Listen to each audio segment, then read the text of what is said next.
ଜଣେ ପିତାଙ୍କର ଆଶ୍ୱାସନା। ଏକ ବର୍ଷା କାଳର ସନ୍ଧ୍ୟା ସମୟରେ ଯୁବ ଡାନିଏଲ ଟେବୁଲରେ ବସିଥିଲେ। ତାଙ୍କ ଚାରିପାଖେ ବହିଗୁଡ଼ିକ ଛିତରି ଯାଇଥିଲା। ତାଙ୍କ ଆଖିରେ ଲୁହ ଭରି ଯାଇଥିଲା। ସେ ତାଙ୍କର ପରୀକ୍ଷାର ଫଳାଫଳ ପାଇଥିଲେ ଏବଂ ସେଗୁଡ଼ିକ ତାଙ୍କର ଆଶା କରିଥିବା ଅପେକ୍ଷା ଖରାପ ଥିଲା। ଯେତେବେଳେ ତାଙ୍କ ପିତା ଭିତରକୁ ଆସିଲେ, ସେ ଡାନିଏଲଙ୍କ ମୁଣ୍ଡ ତାଙ୍କ ହାତରେ ଲୁଚାଇଥିବାର ଦେଖିଲେ। ସେ ନମ୍ର ଭାବରେ ପଚାରିଲେ, କ'ଣ ହୋଇଛି ପୁଅ? ଡାନିଏଲ ଫୁସଫୁସ କରି କହିଲେ, ମୁଁ ବହୁତ କଷ୍ଟ କରି କାମ କରିଥିଲି, କିନ୍ତୁ ମୁଁ ତଥାପି ଫେଲ୍ ହୋଇଗଲି। ବୋଧହୁଏ ମୁଁ କଦାପି ଭଲ କରିପାରିବି ନାହିଁ। ବୋଧହୁଏ ମୋର ଭବିଷ୍ୟତ ନାହିଁ।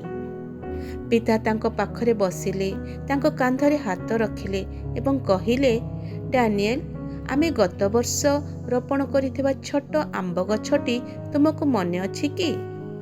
ଡାନିଏଲ ମୁଣ୍ଡ ହଲାଇଲେ।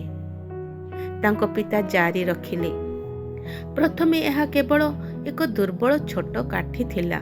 କୌଣସି ଫଳ ନାହିଁ, କୌଣସି ଛାଇ ନାହିଁ, କେବଳ ଖାଲି ଡାଳ।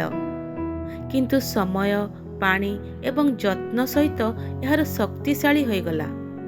ବର୍ତ୍ତମାନ ଏହା ସବୁଜ ପତ୍ରରେ ଆଚ୍ଛାଦିତ ଏବଂ ଦିନେ ଏହା ମିଠା ଫଳ ଦେବ।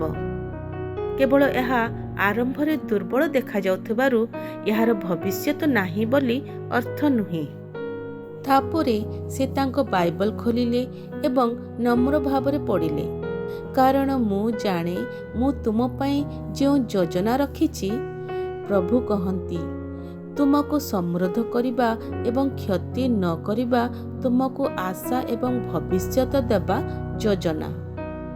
ଡାନିଏଲ ତାଙ୍କ ପିତାଙ୍କୁ ଚାହିଁଲେ, ତେବେ ମୁଁ ବର୍ତ୍ତମାନ ଫେଲ୍ ହୋଇଗଲେ ମଧ୍ୟ ଈଶ୍ୱରଙ୍କର ମୋ ପାଇଁ ଏକ ଭଲ ଯୋଜନା ଅଛି କି? ପିତା ହସିଲେ। ଡାନିଏଲଙ୍କ ଲୁହ ପୋଛିଦେବା ବେଳେ, ହଁ ପୁଅ, ବିଫଳତା ଶେଷ ନୁହେଁ।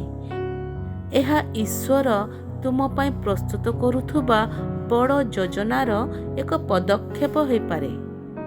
ଆଶା ଡାନିଏଲଙ୍କ ହୃଦୟକୁ ଭରିଦେଲା ଏବଂ ସେ ତାଙ୍କ ପିତାଙ୍କୁ ଦୃଢ଼ ଭାବରେ ଆଲିଙ୍ଗନ କଲେ।